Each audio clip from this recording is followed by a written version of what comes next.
Have you ever noticed that the more desperately you chase something, the farther it slips away? Success, happiness, love, they're always within arm's reach, yet they seem to dodge us when we try to grab them with all our might. Why do the things we desire most seem just beyond our reach?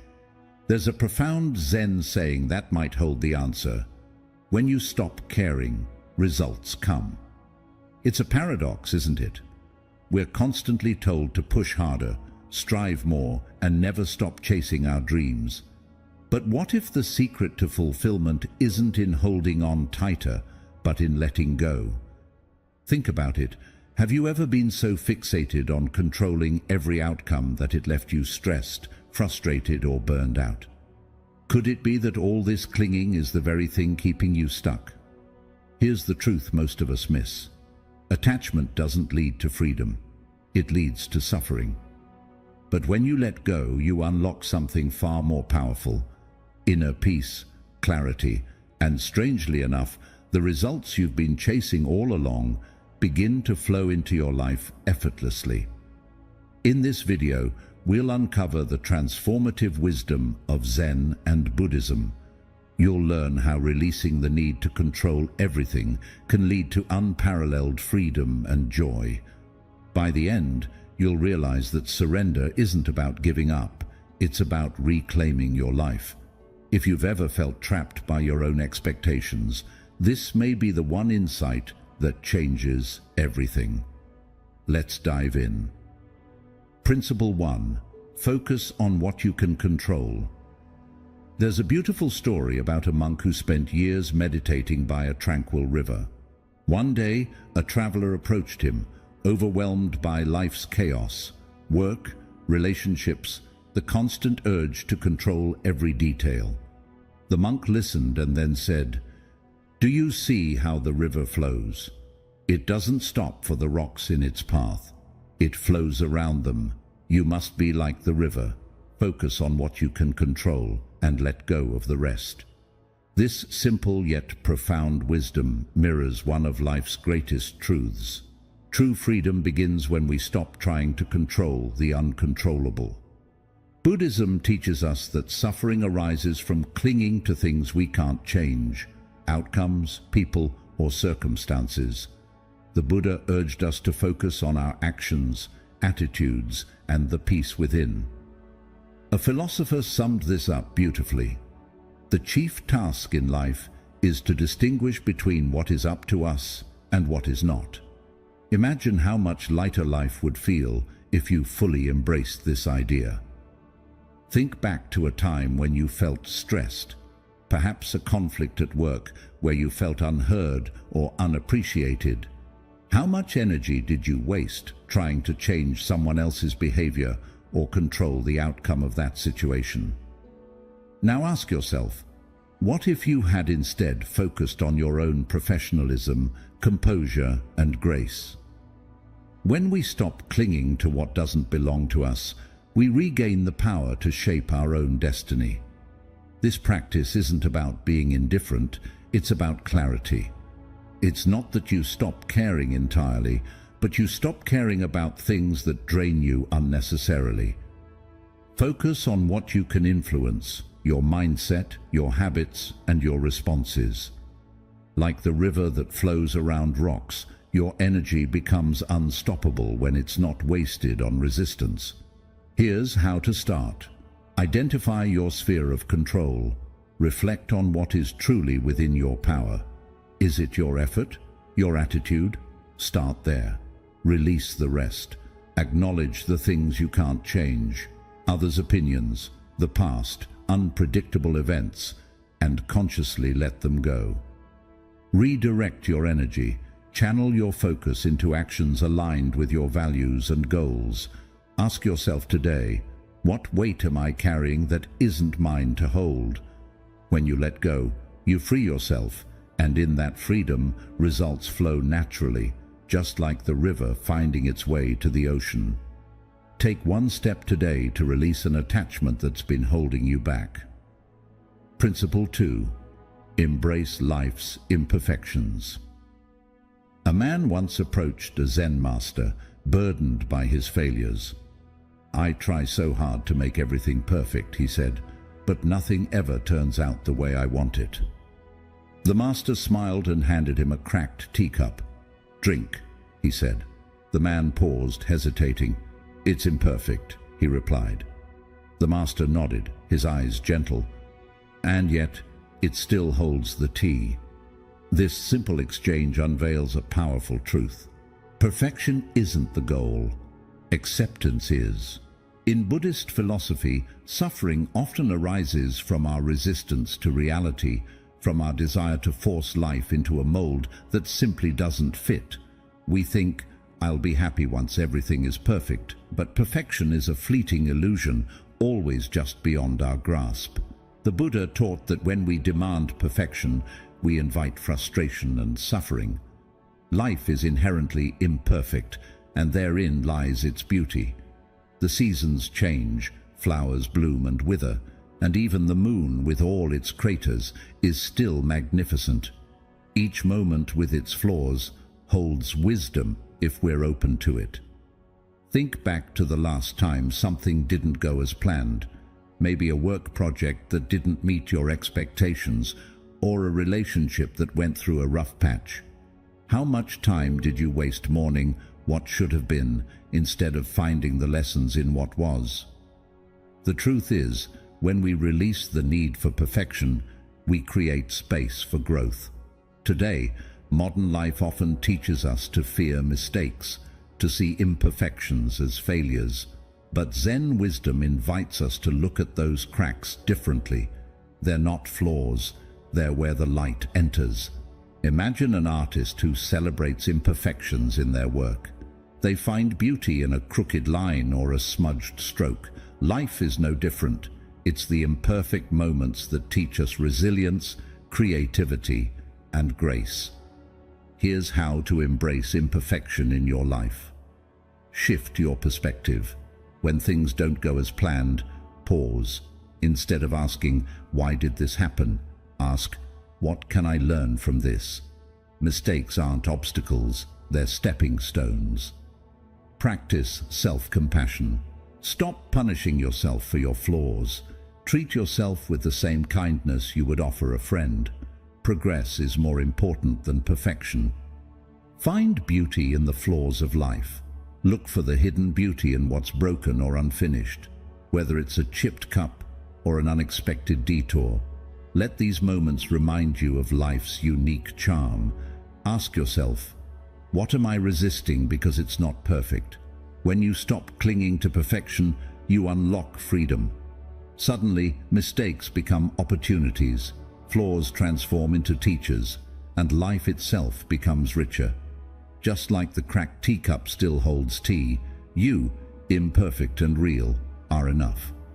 Today, take one step to embrace life as it is, not as you think it should be. Principle 3. Practice mindfulness. There's an old Zen story where a student asked his master, "What is the secret to a peaceful life?" The master simply handed him a cup of tea and said, "Drink this." As the student sipped, his mind wandered, thinking about chores, tasks, and the future. Sensing this, the master gently took the cup away and said, "When you drink tea, just drink tea." This exchange holds profound wisdom. True peace is found in the present moment. Yet how often do we live anywhere but now? Our minds rush ahead, consumed by worries about the future, or cling to the past, replaying regrets. In doing so, we miss the one moment we truly have, the present. Buddha taught that the present is the only moment we can truly control. Dwelling on the past or obsessing over the future creates suffering because neither can be changed, but the present, now, that's where your power lies. Think about a time when you were truly present. Maybe it was watching a sunset, feeling the warmth of the sun and the cool breeze on your skin. In that moment, you weren't burdened by yesterday's mistakes or tomorrow's worries. You were simply there, fully immersed in the now. The beauty of mindfulness is that it roots us in this moment, reminding us that peace isn't about solving every problem, but about being fully alive in each breath. In today's fast-paced world, mindfulness can seem like a luxury, but it's actually a necessity. Anxiety over the future and regrets from the past drain our energy and rob us of joy. The good news is, mindfulness doesn't require hours of silence. It begins with small moments of awareness. Here's how you can practice mindfulness. Start with your breath. Close your eyes, take a deep breath, and feel the air fill your lungs. Even a single mindful breath can anchor you in the present. Engage your senses. Whether eating a meal, walking outside, or listening to music, focus on the sensory details, the taste, the sound, the texture of what surrounds you. Pause and notice. When your mind starts spiraling into worry or regret, gently bring it back. Ask yourself, what's happening right now? Mindfulness isn't about stopping your thoughts. It's about noticing them and returning to the present. Ask yourself today, what beauty am I missing because I'm not paying attention? When you practice mindfulness, you stop caring about the distractions that pull you away from the now. In return, you gain clarity, peace, and presence. Take one mindful breath today and let it remind you, this moment is enough. Principle 4. Perspective is everything.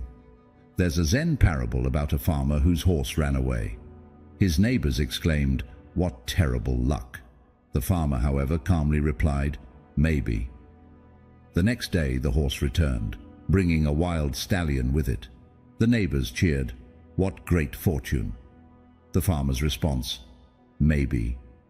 Later, the farmer's son tried to tame the wild horse and fell, breaking his leg. The neighbors lamented, "Such misfortune." Again, the farmer said, "Maybe." Days later, soldiers came to recruit young men for war, but they passed over the farmer's son because of his injury. The neighbors celebrated, and once again the farmer said, "Maybe." This story beautifully illustrates a profound truth. It's not the events themselves, but our perspective on them that shapes our peace. In Buddhist philosophy, this wisdom is echoed in the teaching that it's not things themselves that disturb us, but our judgments about them. Life is full of challenges. Relationships end, careers falter, plans go awry. When setbacks arise, it's easy to label them as failures and spiral into frustration or self-pity. But what if instead of resisting, we reframed these moments? What if every setback became an opportunity to grow, pivot, or start fresh? Consider a job rejection. At first it feels like the door to your dreams has slammed shut. But what if that rejection is pushing you towards something better? Perhaps it's leading you to a passion you've overlooked, or pointing you to a job that aligns more closely with your values. Reframing doesn't deny the pain. It acknowledges it and opens the door to new possibilities. Here's how to cultivate this shift in perspective. Pause and reflect. When something goes wrong, resist the urge to react immediately. Ask yourself, what might this situation be teaching me? Find the opportunity. Look beyond the surface. What lessons or new paths might emerge from this experience? Let go of labels. Stop categorizing events as good or bad. Trust that even in adversity, growth is happening. Buddhist wisdom teaches us that our judgments create unnecessary suffering. By shifting our perspective, we reclaim the power to shape our reality. As the Dalai Lama once said, sometimes not getting what you want is a wonderful stroke of luck. Ask yourself today, what challenge in my life can I see differently? When you stop labeling every experience, you create space for transformation. Life becomes less about what happens and more about how you choose to see it. Today, embrace a challenge as an opportunity and watch your life shift in ways you never imagined. Principle 5. Let go of entitlement. There's a story about a wandering monk who sought shelter during a storm. He approached a grand mansion and asked for refuge, but the owner turned him away. Soaked and cold, the monk found an old, broken-down shed nearby and rested there for the night. In the morning, he smiled as he watched the sunrise, its golden rays illuminating the shed's cracks. "Even this humble shelter was more than I deserved," he whispered to himself. This story captures a profound teaching. Life owes us nothing, yet it gives us everything. In Buddhist philosophy, attachment to entitlement is a source of suffering. When we demand that life meet our expectations, that we deserve success, love, or recognition, we set ourselves up for resentment and disappointment. But when we approach life as a gift, even the smallest blessings bring immense joy. Buddha's wisdom reminds us, you are not owed anything by life. All is a gift. Think about how often we fall into the trap of entitlement. We feel we deserve a promotion, yet it goes to someone else. We expect perfect weather on vacation, but it rains. Each unmet expectation breeds frustration. But what if we released the idea of deserving and replaced it with gratitude for what is? Imagine a professional artist who spends months on a masterpiece, believing it deserves widespread acclaim. When the response, entitlement, they ask themselves, how can I use this experience to grow? By letting go of the belief that they were owed success, they rediscover the joy of creating for its own sake. Here's how to let go of entitlement in your life. Shift from expectation to gratitude. Each day, instead of focusing on what you lack, notice what you already have. Gratitude transforms resentment into peace. Replace "I deserve" with "How can I contribute?" Focus on giving instead of receiving. The question, "How can I serve?" opens doors that entitlement keeps closed. Adapt to outcomes. When life doesn't go your way, pause and adapt. Ask, what can I learn or do differently? Ask yourself, what expectations are holding me back from appreciating the present? When you stop caring about what you think life owes you, you open yourself to its gifts. Each sunrise, each moment of connection, each breath becomes a treasure. Today, release one expectation and embrace what life offers instead. You may find that it's already enough. Principle 6. Accept change. A wise monk once said, "A river never fights the current. It flows, adapting to every bend and obstacle because it knows this truth. Nothing stays the same." This is the essence of impermanence, a central teaching in Buddhist philosophy. Impermanence is the nature of existence, the Buddha taught.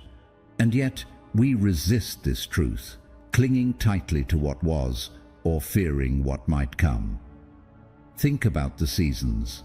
Summer fades into autumn, which gives way to winter and then spring. We accept this without question. But when life brings its own seasons, when relationships end, careers shift, or circumstances change, we fight against it. We hold on, wishing things could stay as they were. This resistance doesn't stop change. It only creates suffering. Imagine someone whose career suddenly takes a turn. Perhaps their company closes, or they're passed over for a promotion. At first they feel lost, even angry. But what if instead of resisting, they leaned into change? What if they saw this as an opportunity to explore a new path, one they might never have considered otherwise? Change, while uncomfortable, often brings growth and transformation. Modern life is full of transitions, moving cities, evolving friendships, aging. The more we cling to the past or fear the future, the harder these changes become. But when we accept impermanence, we see the beauty in endings and the possibility in beginnings. A failed relationship, for instance, may hurt deeply, but it also clears space for someone more aligned with who you are becoming. Here's how to embrace change in your life. Acknowledge your resistance. When change happens, notice your feelings. What are you clinging to? Simply recognizing this is the first step. Reframe endings as beginnings. Instead of focusing on what you're losing, ask, what new opportunities might this bring? Stay present. Change feels overwhelming when we project too far into the future. Focus on the now and take one small step forward. Buddhist wisdom teaches us that change is not the enemy, it's the natural flow of life. When you accept impermanence, you release the weight of trying to control the uncontrollable. As the Zen saying goes, when you let go, you create space for what's next. Ask yourself, what change am I resisting that could lead to growth? When you stop caring about keeping things the same, you free yourself to grow, evolve, and embrace the unknown. Today, trust the flow of life. Let go of what was and welcome what's to come. Principle 7. Cultivate forgiveness. There's a story of two monks traveling together. At one point, they reached a river with a strong current, where a woman stood, hesitant and afraid to cross. One monk offered to carry her across, even though their vows forbade touching a woman. She accepted, and he carried her on his back. Hours later, after they had continued on their journey, the second monk couldn't hold back his frustration. "How could you break your vows like that?" he asked. The first monk simply smiled and replied, "I set her down hours ago. Why are you still carrying her?" This story embodies a powerful truth. Holding on to anger is like drinking poison and expecting the other person to die. When someone wrongs us, it's easy to carry resentment, replaying the hurt in our minds over and over. But the weight of that anger doesn't punish the other person, it punishes us. Think of a betrayal by someone you trusted, a friend who broke your confidence, or a partner who wasn't faithful. The initial sting is sharp, but what happens when you keep holding on to that pain? It seeps into every corner of your life, making it hard to trust, hard to love, and hard to grow. Forgiveness doesn't mean excusing what happened or letting the other person back into your life. It means releasing your grip on the anger that's holding you hostage. Buddhist teachings emphasize that forgiveness is not for the benefit of the other. It's for your own peace. Letting go creates space for healing and transformation. Consider this. A tree battered by a storm doesn't blame the wind. It adapts, growing stronger roots and branches.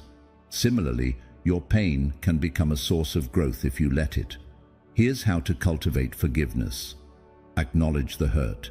Don't suppress or deny your feelings. Name them and accept their presence. Shift your focus. Instead of fixating on the wrongdoing, ask, what can this experience teach me about myself? Use the pain to develop empathy, boundaries, and self-respect. Release with compassion. Forgiveness doesn't mean reconciliation. Wish the person well, sometimes from a distance, and let them go. The Buddha said, "Hatred does not cease by hatred, but only by love." This doesn't mean you must love those who hurt you, but it means releasing the poison of anger to allow love and peace to fill the void. Ask yourself, what grudge am I holding on to that's weighing me down? Today, set down one burden of anger. Forgive not for them, but for yourself. Peace is waiting on the other side. Principle 8. Silence is golden. There is a Zen proverb that says, "Speak only if it improves upon the silence." In its simplicity lies profound wisdom. Imagine a clear, still pond. When undisturbed, it reflects the world perfectly, capturing the sky, the trees, and even the smallest details. But throw a stone into it, and the ripples distort everything. Our words are like stones. When used carelessly, they disrupt harmony, often creating more chaos than clarity. Think about the last time you found yourself in a heated argument, perhaps with a loved one or a colleague. As emotions ran high, you may have said things you later regretted, words that escalated the conflict instead of calming it. In moments of tension, silence can be your greatest ally. It's not weakness, its strength, a conscious choice to pause, reflect, and respond with wisdom rather than impulse. Buddhism teaches us the value of right speech, a principle of the Noble Eightfold Path. It urges us to speak truthfully, kindly, and only when necessary. When you practice this, your words become tools for connection rather than weapons of division. Silence allows you to step back, observe your emotions, and decide whether speaking will bring healing or harm. Imagine a parent frustrated by their child's mistakes. The impulse is to react, to scold. But what if instead they paused in silence? In that space, they might recognize the child's fear or confusion, and their words could shift from anger to guidance. Similarly, in relationships, silence during conflicts can create a moment of understanding, a chance to listen deeply, both to the other person and to yourself. Here's how to practice mindful silence. Pause before you speak. In moments of conflict, take a deep breath. Ask yourself, will my words help or hurt? If you're unsure, it's better to stay silent. Listen more than you talk. Silence isn't just about not speaking, it's about creating space to truly hear others. Listen not only to their words, but to their emotions. Use words as a last resort. Sometimes, silence itself conveys understanding and compassion. When you must speak, choose words that heal, guide, or clarify. The Buddha once said, "Words have the power to destroy and heal." When words are both true and kind, they can change the world. This doesn't mean avoiding difficult conversations or suppressing your feelings. It means choosing your moments and words wisely. Today, embrace silence where it matters most. Let it become a space for peace, reflection, and wisdom. The power of silence. In moments of chaos, ask yourself, what could silence teach me? When we release the need to react or be heard, we unlock the power of presence. Silence is not an absence. It's a space where clarity and wisdom are born. Today, challenge yourself to embrace silence in one difficult moment. Let it guide your response, and you may find that where words fail, silence heals. Principle 9. Love your fate. Buddhist philosophy offers this profound teaching. Do not wish for events to happen as you desire. Desire them to happen as they do. Imagine standing in a rainstorm. You can curse the clouds and wish for the sun, or you can accept the rain, feel its coolness, and find joy in its rhythm. The rain doesn't change, but you do. Life often throws us storms we didn't choose. Financial struggles, career setbacks, relationships that don't unfold as planned. These moments test our resilience. But what if, instead of resisting, we embrace them? Buddhism teaches that suffering doesn't come from events themselves, but from our resistance to them. Fighting reality creates tension, while acceptance brings peace. The craftsman's story. A craftsman spent months creating a beautiful statue. Just as he finished, an earthquake shattered it into pieces. Instead of mourning his loss, he gathered the fragments and crafted a unique mosaic, a masterpiece born from resilience. When life breaks your plans, you have two choices: resist and dwell on what could have been, or embrace the cracks and create something new. Practical steps to love your fate. 1. Shift your perspective. When faced with difficulty, ask, what is this teaching me? 2. Reframe obstacles. See challenges as opportunities to strengthen patience, creativity, or adaptability. 3. Embrace impermanence. Life's storms are temporary, and just as they pass, so will challenges. 4. Simplify desires. Let go of rigid expectations and align with the present moment. The Buddha said, peace comes from within. Do not seek it without. Loving your fate doesn't mean surrendering to despair. It means finding beauty in what is, even when it's not what you planned. Today, ask yourself, What challenge in my life can I embrace instead of resist? Principle 10. Remember you will die. Buddhism reminds us, let us postpone nothing, for tomorrow is not promised. This truth may feel unsettling, but it holds transformative power. We often live as if time is infinite, pushing off important actions and dreams. But imagine waking up, knowing today is your last. Who would you call? What words would you say? When we remember that life is finite, our priorities shift, petty concerns fade, and we focus on what truly matters. The corporate ladder story. A man spent his life chasing success and wealth. At the end, he realized he'd neglected the people who mattered most, missed countless moments, and failed to express love. Only then did he wish he had valued inner peace and connection over external rewards. Living with urgency. 1. Act now. Don't wait for the perfect moment to pursue what's important. Start today. 2. Prioritize what matters. Invest in relationships and meaningful experiences. 3. Express gratitude. Each breath is a gift. Cultivate a practice of appreciation. The Buddha warned, the trouble is you think you have time. Reflect on this. What have I been postponing that I can do today? Let go of trivial concerns and embrace life's fleeting beauty. In each moment lies the opportunity to live fully and authentically. Closing reflection. Life flows like a river, finding its way around obstacles without resistance. Similarly, when we let go of expectations and align with life's flow, we awaken to boundless possibilities. As the Zen saying goes, let go or be dragged. True peace is not found in controlling life's outcomes, but in embracing its rhythm. Ask yourself, what can I release today to make space for peace? What can I embrace to find joy in the present moment? If these reflections resonate with you, like and share this video, and share your thoughts in the comments below. Together, let's walk the path of mindfulness and meaning.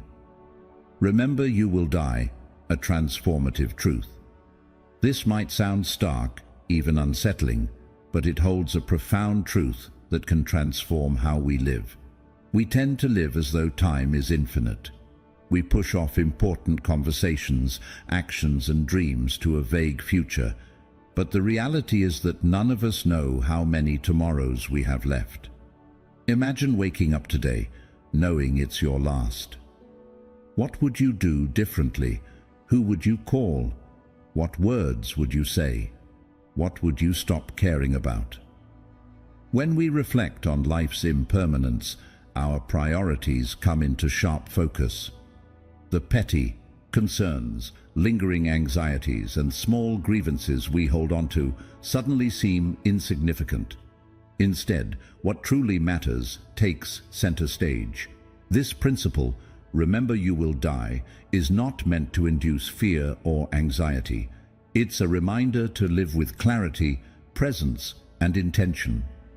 The Buddha urged us to contemplate mortality, for in doing so, we are reminded to live authentically, right here and now. The corporate ladder story. Consider the story of a man who spent his entire life chasing success, climbing the corporate ladder, and accumulating wealth. At the end of his life, as his time ran out, he realized the cost of his pursuits. He had neglected the people who mattered most, missed countless moments with his family, and failed to express his love and gratitude. He had lived as if the clock would never run out. Only then did he wish he had spent less time chasing external rewards and more time nurturing inner peace and meaningful connections. Practical steps to embrace mortality. 1. Live with urgency. Don't wait for the perfect moment to do something important. The time to act is now. If there's a dream, an apology, or an expression of love you've been putting off, take the first step today. 2. Prioritize what matters. Reflect on your values. Spend more time with your loved ones. Share your appreciation for them and invest in meaningful relationships. 3. Let go of trivial concerns. Release the things that don't add value to your life. Focus on what truly matters. 4. Express gratitude. Each breath, each moment is a gift. Cultivate a daily practice of gratitude for the beauty around you, the relationships you cherish, and the opportunities life presents. The Buddha once said, "The trouble is, you think you have time, but time is a gift, and we never know how much of it we have. Let go or be dragged. When we cling to expectations, we create suffering, but when we let go, we make space for peace. As the Zen saying goes, let go or be dragged." Think of a river. It doesn't fight the rocks in its path, but gracefully finds its way around them. Similarly, we can navigate life's challenges by embracing each obstacle as an opportunity for growth. 1. Accept impermanence. Everything in life is temporary. When we accept this truth, we free ourselves from unnecessary resistance. 2. Release perfection. Peace doesn't come from controlling life's outcomes. It comes from aligning with life's natural flow. 3. Focus inward. Forgive others, cherish the present, and cultivate harmony within yourself. True strength is not found in force, but in embracing life's rhythm. By releasing control and trusting the wisdom of the universe, we align ourselves with serenity. As Epictetus reminds us, do not seek to have events happen as you wish, but wish for events to happen as they do, and your life will be serene. A final reflection. Ask yourself, what have I been postponing that I can do today? What can I let go of to make space for peace? The beauty of life lies in each fleeting moment. In the stillness of now, we find profound truths. What we cling to often becomes the source of our suffering, and what we let go of allows peace to blossom. If these reflections resonate with you, please like and share this video.